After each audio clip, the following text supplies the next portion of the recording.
साहेब आज ध्वजारोहण समितीला होत आहे. पहिल्यांदा तुमची प्रतिक्रिया द्या, म्हणून आम्ही बाकी राजकीय प्रतिनिधी.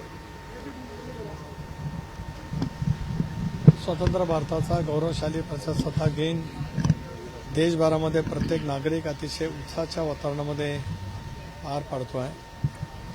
संसदीय लोकशाही प्रणाली व्यवस्था या घटनेतून या देशाला मिळाली आणि प्रजासत्ताक म्हणून देश घोषित केल्यापासून देशाने नेतृत्वपूर्ण पद्धतीची प्रगती केलेली आपण पाहतो आहोत. त्यामुळे देशाच्या जडणघडणीमध्ये सर्वसामान्य माणसाचा सुद्धा सहभाग असावा. सर्व धर्मियांचा सर्वसमावेशक बेच्या सहभागातून अनेक बोलीभाषेंचा असलेला हा देश मजबूतीच्या वाटेवर तो जातो आहे. याचं महत्त्वाचं कारण देशाला मिळालेलं संविधान आणि या संविधानाच्या माध्यमातून मिळालेली लोकशाही. त्यामुळे लोकशाही प्रगल्भतेच्या मार्गावर जशी जशी जात राहील तसं देश अधिक जगभरामध्ये एक आपलं वेगळं स्थान आज निर्माण केलेलं आहे. उद्याच्या भवितव्याच्या कालावधीमध्ये तिसऱ्या अर्थव्यवस्थेकडे निश्चितपणाने झेप घेईल. साहेब, जिल्हा परिषद आणि पंचायत समितीच्या राज्यात बिगुल वाजलेले आहेत. पुढचे चॅलेंजेस काय दिसत आहेत तुम्हाला? एका ठिकाणी तुम्ही दोन्ही एनसीपी लढवताय, काही ठिकाणी सिम्बॉल एक आहे, काही ठिकाणी वेगवेगळं लढताय. खरं आहे, त्या बाबतीतला एक निर्णय वरिष्ठ पातळीवरती झाला होता. त्या दृष्टिकोनातून प्रयत्न जरूर झाले, परंतु सर्वच ठिकाणी काय एका चिन्हावरती आम्ही लढू शकलो नाही. लढायचं होतं घड्याळाच्या चिन्हावरती, पण कदाचित काही जिल्ह्यामध्ये ते प्रत्यक्षात घडलेलं नाही. पण 27 तारखेला अर्ज मागे घेण्याचा ज्या वेळेला मुदत संपेल त्यावेळेला त्याच्यातलं चित्र स्पष्ट होऊ शकेल. महापालिकांमध्ये अनेक ठिकाणी सत्ता स्थापनेसाठी वेगवेगळे पक्ष एकत्रित जातात. तुम्ही पक्ष अध्यक्ष म्हणून काही सूचना केल्या आहेत? नाही, राष्ट्रवादी काँग्रेस पक्षाची भूमिका महानगरपालिकेच्या निवडणुकीमध्ये सीमित राहिली. पुणे, पिंपरी चिंचवडमध्ये आम्ही विरोधकांची भूमिका आम्हाला त्या ठिकाणी घ्यावी लागेल, परंतु अमरावती असेल, इतरही काही महानगरपालिका आहेत, त्या ठिकाणी नेमकं कशा पद्धतीने सत्ता स्थापन करण्यासाठी विचाराशी सुसंगत किंवा आज आम्ही एनडीएचे घटक आहोत त्याला सुसंगत पद्धतीने आवश्यकता असेल तर त्या पद्धतीने पावलं उचलली जातील. पुण्यामध्ये ज्या प्रकारे बैठका होत आहेत, भविष्यात काही वेगळं चित्र दिसू शकतं? कुठल्या बैठका? पुण्यामध्ये दोन्ही पवारांचे नाही, त्या बैठका पूर्वी झालेल्या आहेत, नव्याने कुठे काय आहे? निकालाच्या नंतर नव्याने बैठका झाल्याचं माझ्या ऐकिवात नाही, पण झाल्या तर त्याच्यामध्ये काय वेगळं अर्थ काढण्याची काय आवश्यकता नाही. कारण महानगरपालिकेच्या निवडणुकीला एकत्रित आम्ही निवडणुकीला सामोरं गेलो. जिल्हा परिषदेच्या निवडणूक सुद्धा एकत्रितपणाने लढवाव्यात, त्या सुद्धा घड्याळाच्या चिन्हावरती लढवाव्यात असा एक धोरणात्मक निर्णय जरूर झाला. पण त्याची अंमलबजावणी सर्व स्तरावरती झाली आहे का, तर त्याच्याबद्दलची स्पष्टता ही 27 तारखेला अर्ज मागे घेतल्याच्या नंतर कळेल. साहेब, मुख्यमंत्र्यांच्या दावोस दौऱ्यावरून अनेक जण प्रश्नचिन्ह उपस्थित करणार आहेत. माजी मुख्यमंत्री पृथ्वीराज चव्हाण तर व्हाईट पेपर काढण्याची भूमिका घेत आहेत. एक असं आहे की दावोस जी आंतरराष्ट्रीय स्तरावरची परिषद असते ही गेले अनेक दशकापासून त्या ठिकाणी सुरू आहे. देवेंद्रजींनी पदभार स्वीकारल्याच्या नंतर महाराष्ट्रामध्ये गुंतवणुकीचं प्रमाण मोठ्या प्रमाणावरती वाढतं आहे, हे सर्वांनाच निश्चित मान्य करावं लागेल.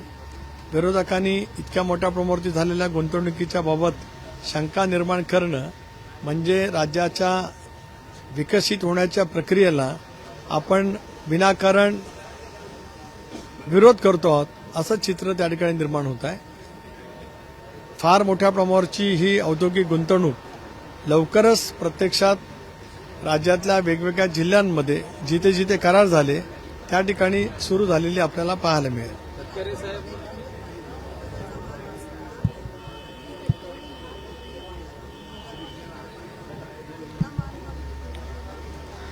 काय त्याच्यामध्ये वावगं वाटतं मला स्वतःला काय वाटत नाही. ज्यांना वाटत होतं ते आपली प्रतिक्रिया देत होते. शेवटी प्रजासत्ताक दिनाचं जिल्ह्याच्या मुख्यालयाच्या ठिकाणी ध्वजारोहण करणं राष्ट्रभक्त नागरिक म्हणून आम्हा सर्वांचं कर्तव्य आहे आणि त्या कर्तव्याच्या भावनेतून सरकारच्या निर्णयाचा आदरच आहे. मुख्यमंत्र्यांनी कन्सल्ट केलं होतं या संदर्भात? मुख्यमंत्री महोदय डावोसला गेले, त्यामुळे या विषयाची चर्चा करण्याचा काय प्रश्न येतच नाही. मी एक जबाबदार पक्षाचा पदाधिकारी आहे, त्यामुळे निर्णय एकदा घेतल्यावर त्याच्यावरती प्रतिक्रिया करणं किंवा आपलं मत वेगळं असं सांगणं हे चुकीचं ठरू शकतं आहे. तो पांडा यापूर्वी दुर्दैवाने कुणीतरी पाळला, पण मी एका सरळ मार्गाने काम करणारा राष्ट्रवादी काँग्रेस पक्षाचा अध्यक्ष असल्यामुळे एकदा निर्णय प्रमुखांनी घेतला का त्याचं अंमलबजावणी करणं, त्याचं स्वागत करणं हे आपल्या प्रत्येकाचं कर्तव्य आहे.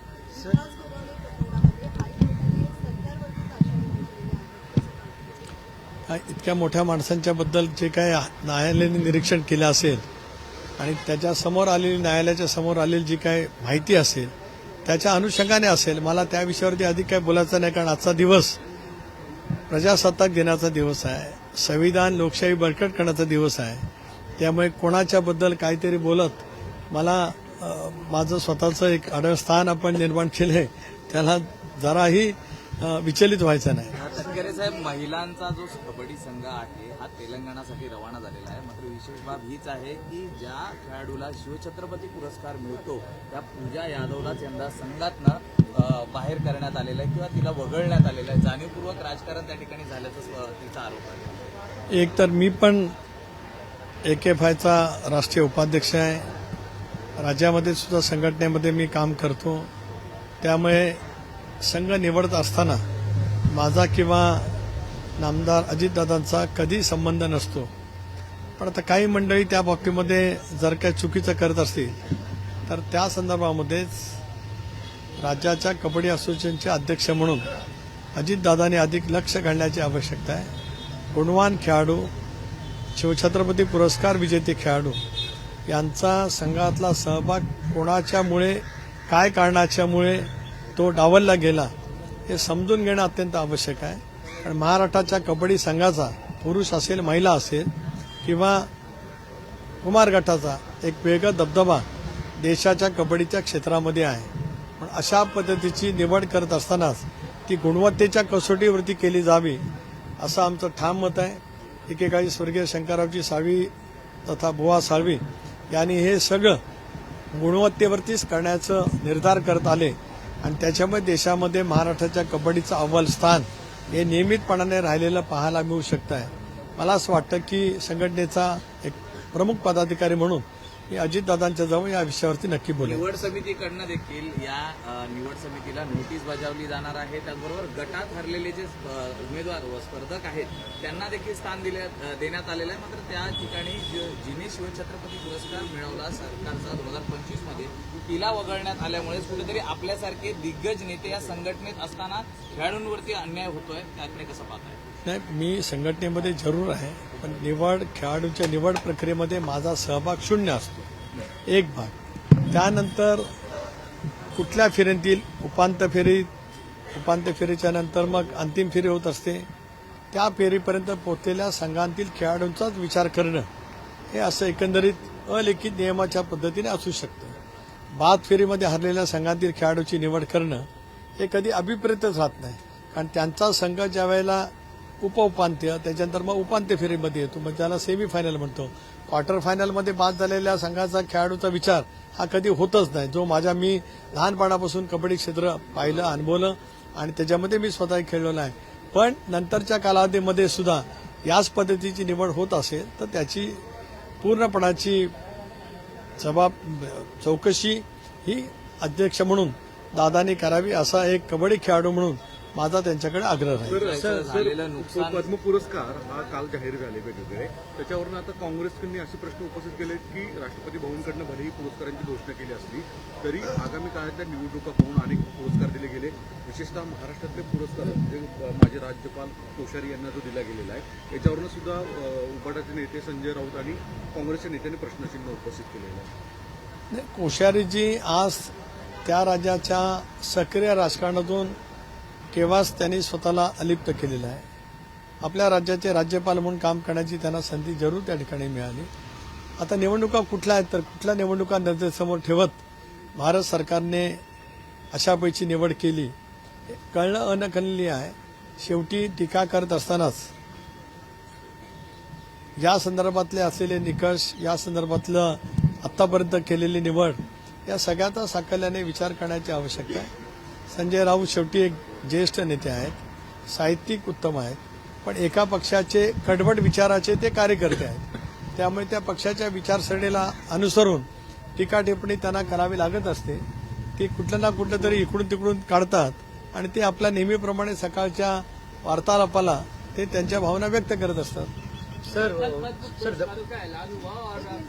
प्रश्न एमआयएमचे कालपर्यंतचे कार्यकर्ते हिरवा महाराष्ट्र करू म्हणून अशा वक्तव्य करत होते. आता स्वतः एमआयएमचे जे प्रमुख नेते आहेत इम्तियाज जलील यांनी आता वक्तव्य केलेलं आहे की संपूर्ण महाराष्ट्र ते हिरवा करणार असल्याची घोषणा करतायत. कसं पाहताय आहे? दुर्दैवी असंच मी म्हणेन.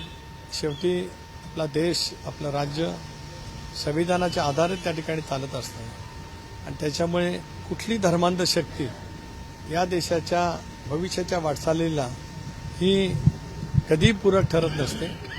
संविधानाच्या अधिकारातून प्रत्येकाला संसदीय लोकशाहीमधून आपला पक्ष आपली विचारसरणी नक्कीच मजबूत करण्याचा अधिकार त्या ठिकाणी आहे. पण आपल्या कोणाच्याही वक्तव्याने कोणाची मनं दुखावली जाणार नाहीत आणि दीर्घकाळ सामाजिक ऐक्य कसं राहील हे भान प्रत्येकाने राखणं अत्यंत आवश्यक ठरतं. त्या दृष्टिकोनातच आपली वक्तव्य असावीत असं माझं ठामपणाचं मत आहे.